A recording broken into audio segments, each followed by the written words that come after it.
21వ రోజు. ఈరోజు నీరాదేవి గోదావృందంతో కలిసి శ్రీకృష్ణుని మేలుకోవడం.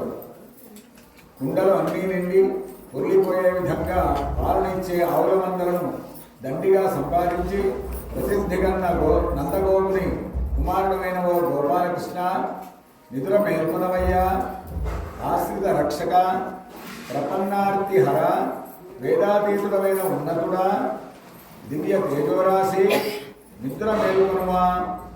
శత్రువులు నీ వల్ల పరాజితులై దిక్కుగానక నీ ముంగిటికి వచ్చి నీ పాదాల మీద పడి నీకు సేవ చేస్తున్న రీతి మేము పొగుడుతూ నీకు మంగళాశాసనం పాడడానికి గాను నీ దగ్గరికి వాళ్ళం అందరం వచ్చి ఉన్నాము. దయచేసి మేలుకో. నీ కళ్యాణ గుణగానం చేస్తున్న మాపై నిండు దయతో మా నోరును సిద్ధింపజేయవలసింది అంటూ ప్రార్థన చేస్తున్నారు. ఆ పాటను ఇప్పుడు మన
పరిగణిత కాల్మలే